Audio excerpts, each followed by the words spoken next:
Hey everyone! Welcome back to Ready for Anything, the series where we tackle every scenario you could possibly imagine when it comes to improving your confidence and social skills. Today's episode? It's all about cracking one of the trickiest yet most rewarding environments: how to pick up girls at art museums.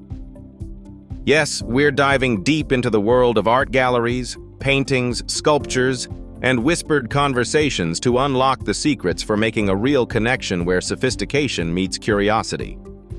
Before we dive in, remember to subscribe so you don't miss out on upcoming episodes in this series, because trust me, these tips are gold for building your social skills and confidence. Now, let's get started. All right, let's set the scene. Art museums are quiet, serene, and filled with intricate stories, both on the walls and among the people gazing at them. That means the approach has to be thoughtful, intelligent, and tasteful. Rushing in with cheesy pickup lines like, "Do you come here often?" or "Wow, that painting must have been based on you," just won't cut it.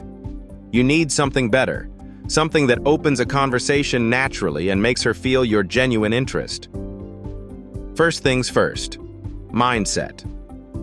Art museums are a perfect place to practice conversational skills because, let's face it, rejection here doesn't feel as public or overwhelming as, say, getting turned down on a dance floor. It's important to understand that rejection is a normal, expected part of the process. It's about numbers, people. The more people you talk to, the better you'll get at it.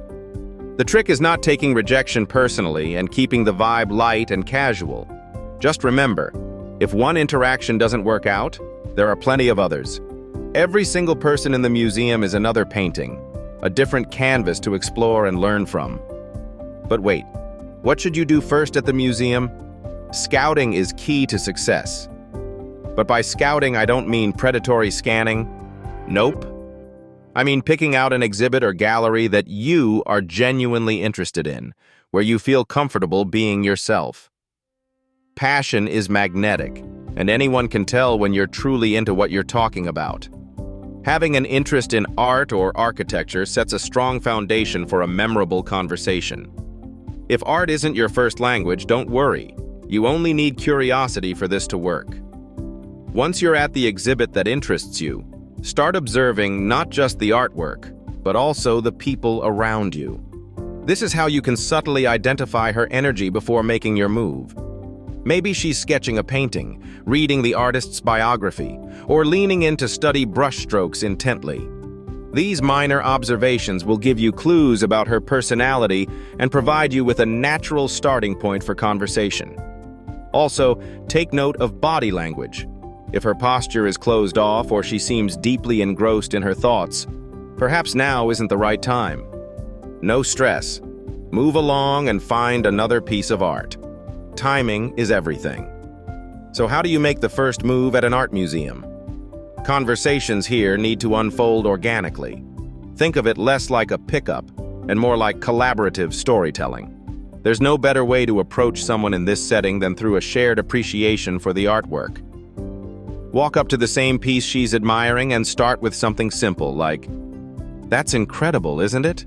The color palette almost feels alive."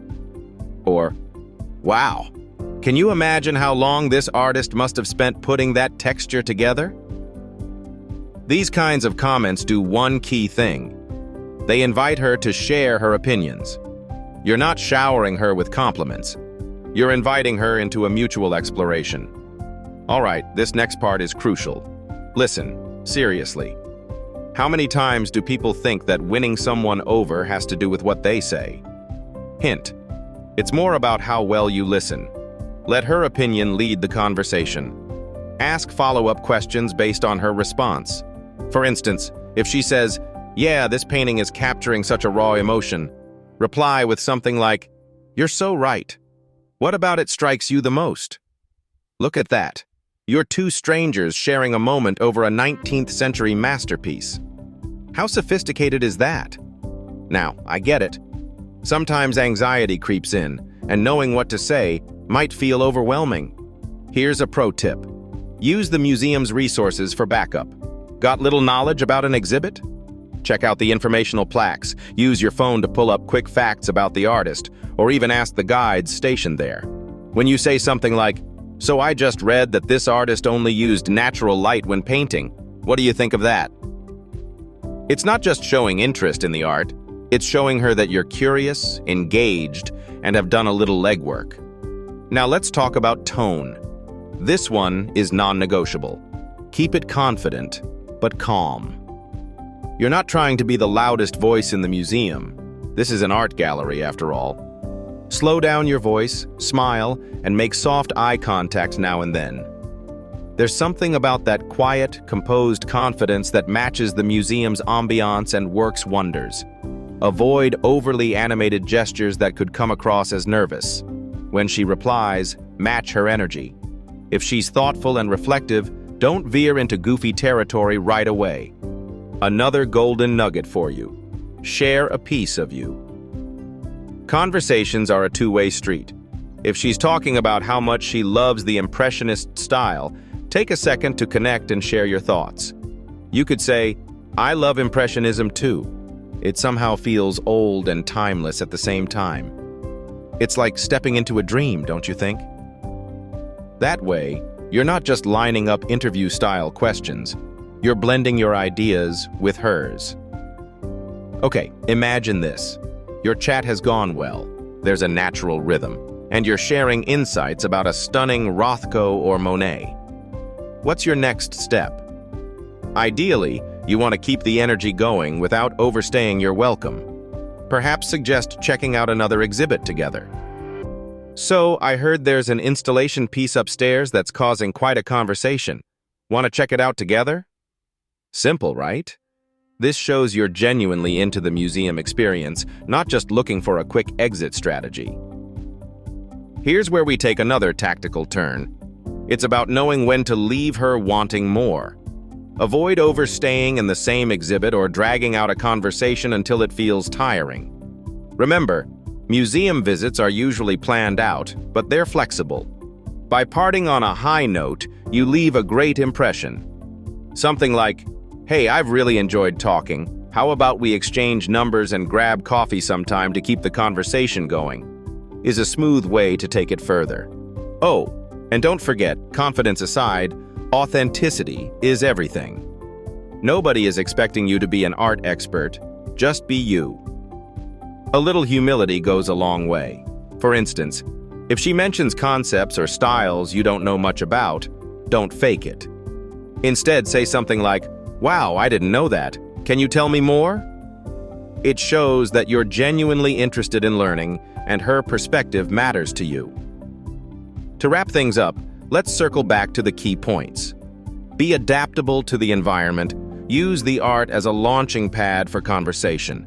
Stay authentic and build rapport naturally. The art museum setting is a treasure trove of opportunities if you can balance observation, timing, and consideration. And remember, even if it doesn't work with one person, the experience you gain will make interacting easier the next time around. It's all a numbers game, with plenty of doors to open. So what do you think?